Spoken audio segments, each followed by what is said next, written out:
Hello, knowledge seekers. In this episode of 20-Minute Books, we delve into Buddhism Plain and Simple by Steve Hagen. This enlightening read offers a straightforward guide to the core teachings of Buddhism. It focuses on practical applications of Buddhist philosophy, emphasizing awareness and the importance of living in the present moment. Steve Hagen, a respected Zen priest and teacher, presents these ancient truths in a manner that connects them directly with the challenges and situations we encounter in our daily lives. Whether you are a spiritual seeker aiming to grasp the depths of human existence, a professional caught up in the whirlwind of a hectic lifestyle, or simply someone looking to escape a state of unawareness regarding basic Buddhist wisdom, this book serves as an accessible resource. Steve Hagen's experience as an author and teacher brings credibility to his work, making Buddhism plain and simple an essential companion for anyone on the path to mindfulness and enlightenment. Join us as we explore how to incorporate the essence of Buddhist practices into our everyday routine, bringing peace and clarity to our minds.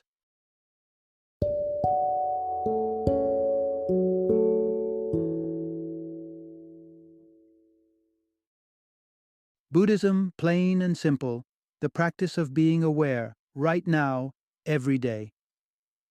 Introduction. Discover serenity in seeing the world with clarity. Have you ever caught yourself feeling strangely hollow after a seemingly perfect day out? Perhaps you spent hours delighting in good company, treating your taste buds, and even indulging in a bit of retail therapy, only to return home feeling drained and unfulfilled. Or maybe your days are riddled with anxieties, fretting over a potentially missed train or an upcoming bill can feel like a relentless assault on your peace of mind. This worry can extend to more profound concerns, like the well-being of loved ones or job stability. In the hustle and bustle of Western life, it's common to encounter feelings of dissatisfaction, depression, and fear. What crucial element are we missing?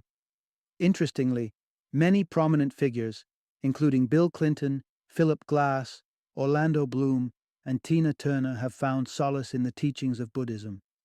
They, like many others, have been drawn to its insights and promises of inner tranquility. Buddhism suggests that what we truly seek is already present, simply obscured by our web of desires, worries, and judgments that distorts our view of reality.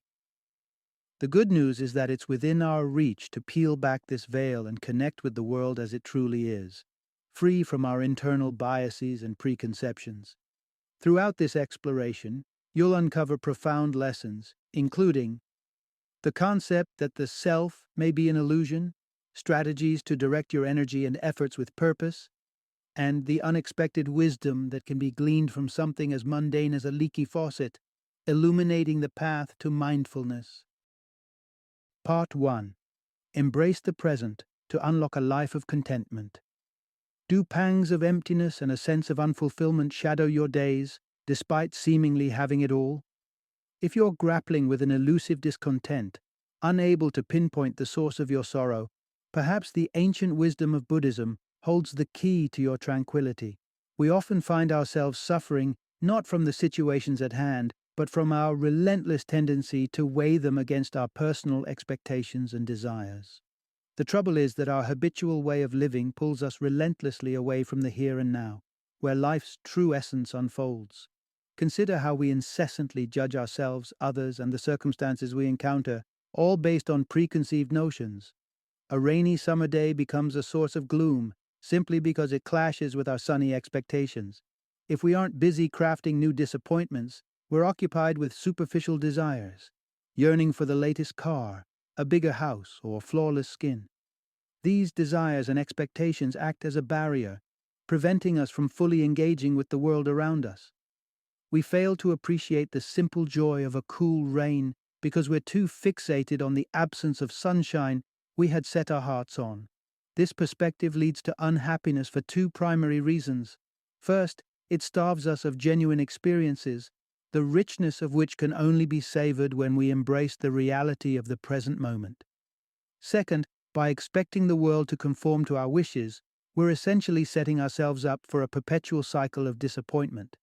Buddhism sheds light on the fact that much of our distress stems from a reluctance to accept the nature of change.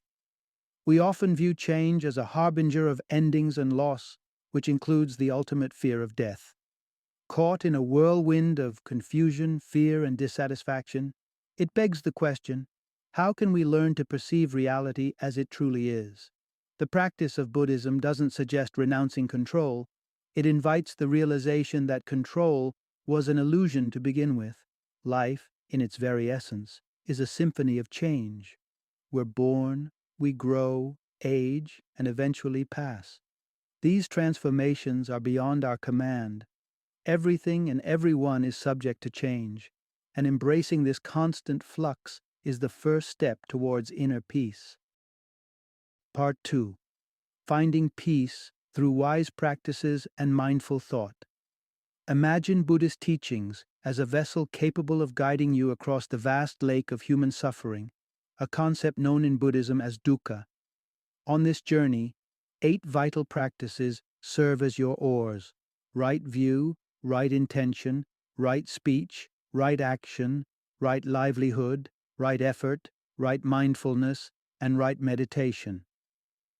Let's delve into 2 of these transformative practices that revolve around the power of thought.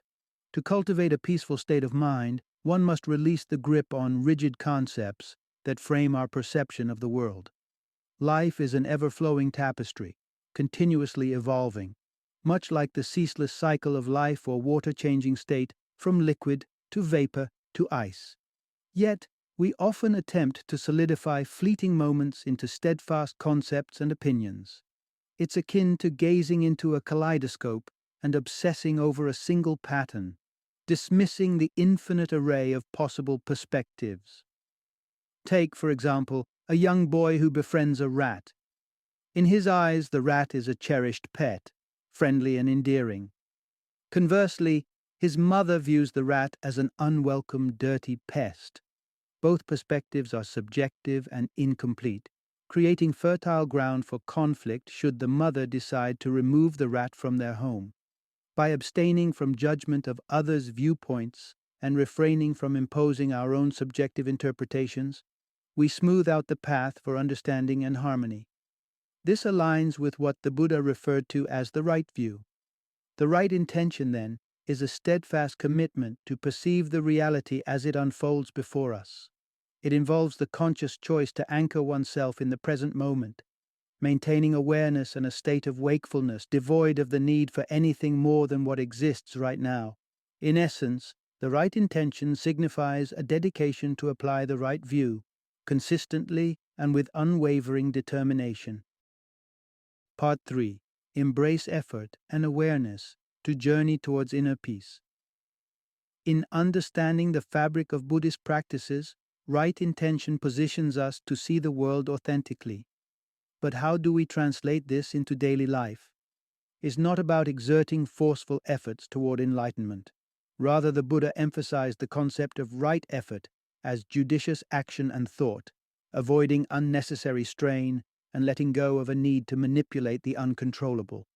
Just as natural motion through a serene environment doesn't demand that you force your way, so too should the path to enlightenment be free of undue strain or preoccupation with its attainment. The principle of right effort underscores a simple truth: exert control only where it's possible. It echoes the wisdom of the old adage, you can lead a horse to water, but you can't make it drink. On the other hand, right mindfulness serves as an anchor in the storm, a means to attain a tranquil state amidst the chaos of daily existence. Often, our default is to react impetuously to circumstances, or to stifle those reactions altogether. This reactive mode leaves us susceptible to the whims of external forces, where even the incessant drip of a tap can provoke irritation. In contrast, practicing right mindfulness redirects your focus. Instead of dwelling on the external situation, you turn inward, observing your emotional responses without judgment. Notice how you embody irritation, perhaps through clenched teeth or a throbbing headache. By acknowledging and sitting with these sensations, you'll likely observe a shift, a deeper breath, a release of tension.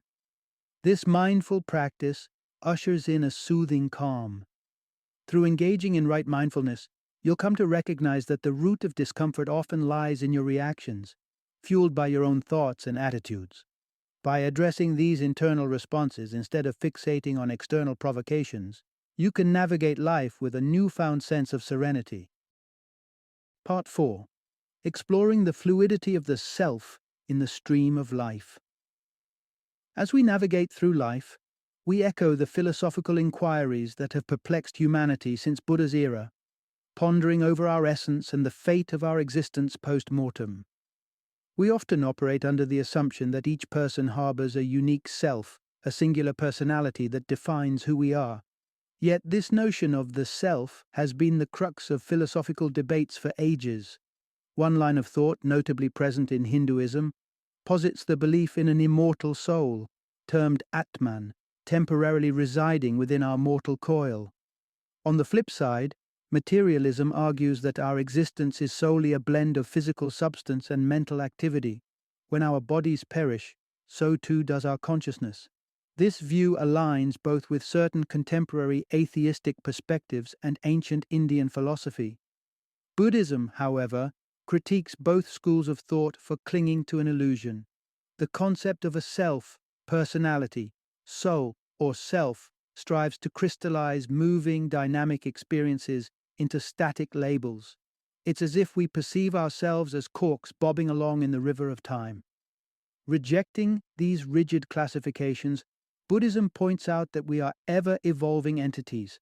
Our ideas, feelings, thoughts, and attitudes don't hold still. They're in a state of perpetual flux. When the Buddha spoke of the individual, he chose the term stream to illustrate this ongoing motion that's fundamental to our existence. Thus, rather than being afloat on time's currents, in essence, we are the river itself, a continual flow of change and transformation. Part 5. Unity and interconnectedness, the foundation of all existence. The world often presents itself as a stage of stark contrasts and discordant elements. But have you ever paused to consider why we perceive existence this way? This tendency stems from what are known as relative truths, the conceptual tools we rely on to navigate our surroundings. These relative truths are not immutable laws. They are mental constructs, our way of distilling complex phenomena by distinguishing one thing from another, such as foreground from background, male from female, or good from bad. They're similar to visual illusions that toggle between, say, a vase and two silhouetted faces. It's all a matter of perspective. Moreover, our language is deeply entrenched in relative truths. Constant exposure leads us to overlook how arbitrary these distinctions are. Yet, at a fundamental level, all things are intrinsically connected and complete. Each event unfolds due to another, with nothing existing in isolation. When we define a concept, we inherently invoke its antithesis. Consider darkness and light. One defines the other, and both are integral parts of an inseparable whole. This notion of indivisibility and interrelatedness defines the absolute truth. While language seeks to segment the world into distinct fragments, absolute truth embodies the unmediated perception of unity, where no individual element stands alone. Final summary. In our quest for a more fulfilling existence, the essence lies in relinquishing the ceaseless judgments we cast upon ourselves, others, and the myriad situations that color our lives. It's in this release from relentless critique that the shackles of confusion and discontent begin to dissolve. As we adopt practices steeped in mindfulness and imbue our daily actions with profound intention, we enable ourselves to inhabit the present moment truly. By embracing these practices, we uncover the capacity to not just exist within the now, but to relish it in its fullness, thus welcoming a new chapter, marked by peace and full appreciation for the rich tapestry of life.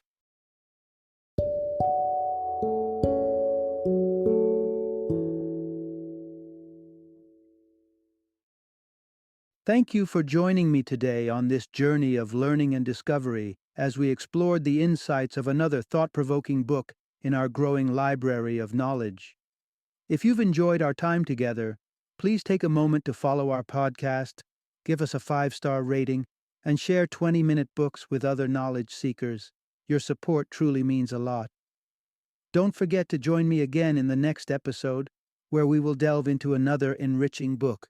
Until then, happy reading and happy listening.